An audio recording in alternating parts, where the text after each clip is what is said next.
Picture this: the United States, one of the most powerful governments in the world, grinding to a halt. Imagine paychecks getting frozen, federal workers locked out of their offices, national parks closing down, visa applications piling up, court cases getting delayed, and billions of dollars slipping away from the economy every single week.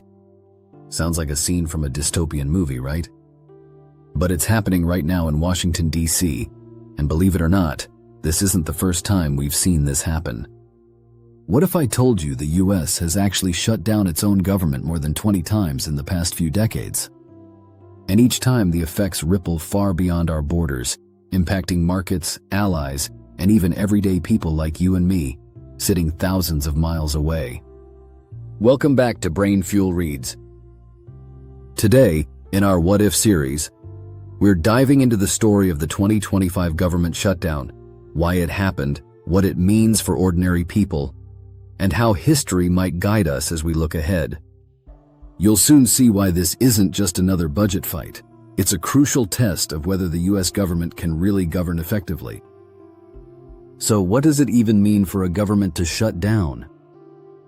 Think of the U.S. government as a huge machine with millions of moving parts.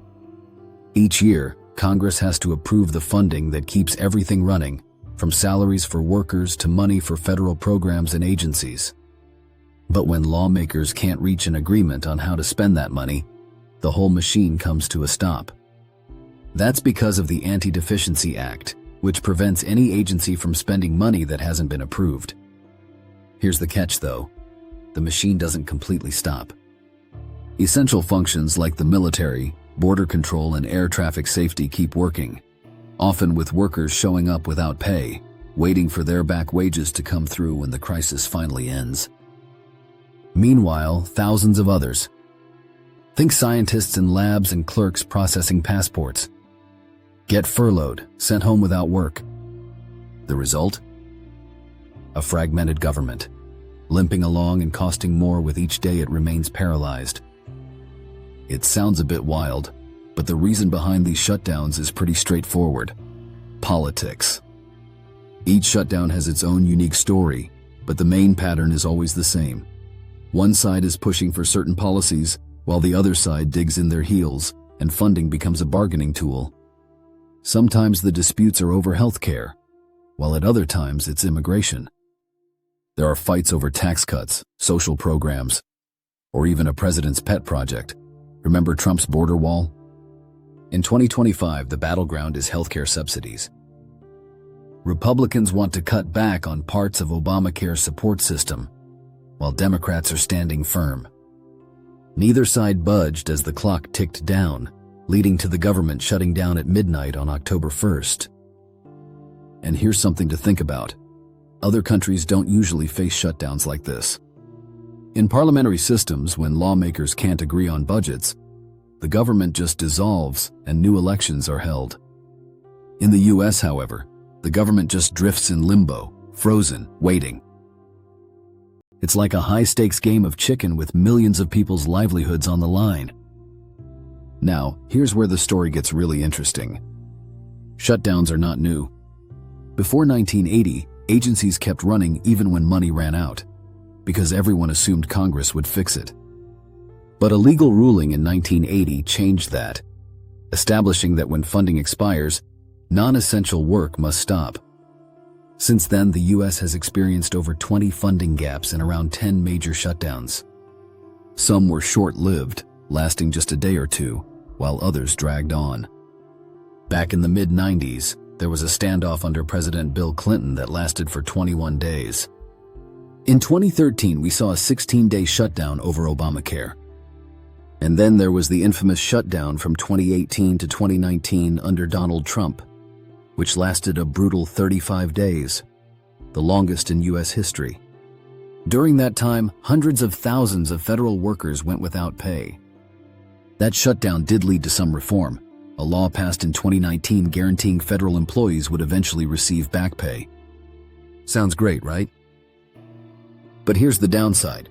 Contractors like cleaners and cafeteria workers never saw that money. Many lost weeks of income without any reimbursement. For them, each shutdown meant unpaid rent, lost groceries, and mounting debt. So when people shrug it off and say, "Oh, it's just politics," keep in mind that the real impact hits hardest on everyday workers and their families. All right, let's fast forward to today. The fiscal year wrapped up, Congress didn't manage to pass a funding bill. And just like that, the shutdown kicked in. Federal agencies had been preparing for weeks. Employees were warned to get ready for furloughs. And then at midnight, the lights went out. National parks shut their gates. Visa and passport processing slowed to a crawl. And scientific research projects came to a halt. Domestic violence shelters that relied on federal grants found themselves in a bind, told that funding was on hold.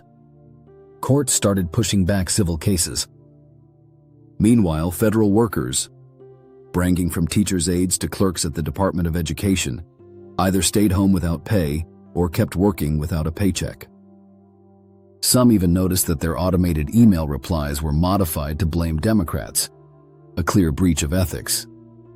This shutdown isn't just a financial issue. It's become a stage for political drama, complete with spin and blame games. And what about the world outside the US? Global markets are getting jittery. A shutdown sends a message of instability.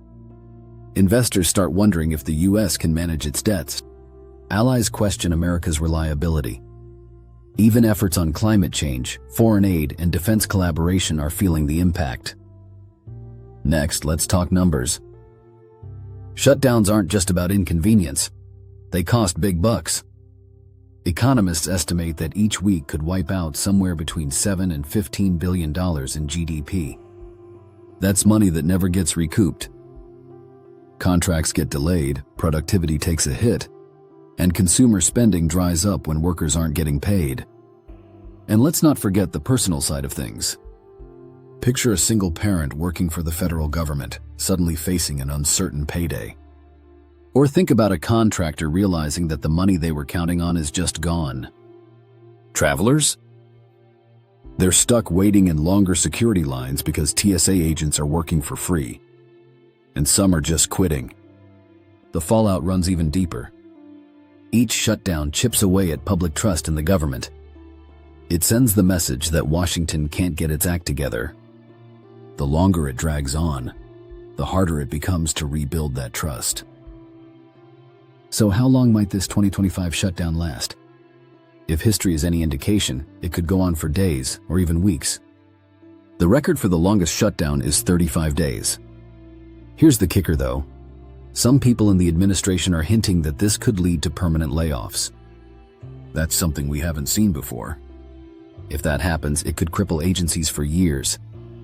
But before getting there, we have to answer this question. How does it come to an end? There are a few possibilities. Lawmakers could pass a short-term fix, a continuing resolution to get things back on track while they keep negotiating. They could hash out a full budget deal. Or public pressure could grow. Think protests, negative polls, and angry voters, forcing politicians to back down. But as it stands now, neither side seems willing to budge.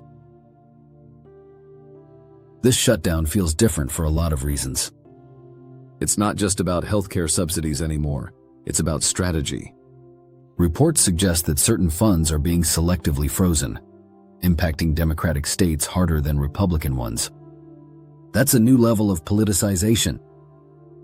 When you throw in altered government emails and the possibility of permanent layoffs, it's clear why analysts believe this shutdown could fundamentally change how the US government operates. Now you might be asking yourself, if I'm outside the US, why should I care? Here's the deal. The US is a powerhouse in global trade, security, and finance. When our government stumbles, it sends ripple effects all over the globe. Markets dip, international agreements stall, and aid programs freeze. If this shutdown lingers, it could weaken America's negotiating power internationally and embolden rivals. And for those of us in the US, it's not just a distant political game. It impacts your paycheck, your services, your national parks, and your kids' school programs. So what's the takeaway? Government shutdowns are no longer just rare occurrences. They've become political weapons. Each time they happen, the damage gets deeper. Trust erodes, workers suffer, and our government becomes less functional. Eventually, we have to ask ourselves, should this really be how a democracy operates? That's the big question looming over the 2025 shutdown. It's not just about this week or this month. It's about what type of government we want moving forward. If you've made it this far, thank you for sticking with me through this journey. If you found this breakdown helpful, hit that like button, subscribe to BrainFuel Reads, and share your thoughts in the comments. Do you think this shutdown will wrap up quickly, or are we in for a long haul? And more importantly, should shutdowns even be a thing? Until next time, stay curious, stay informed, and as always, keep your brain fueled.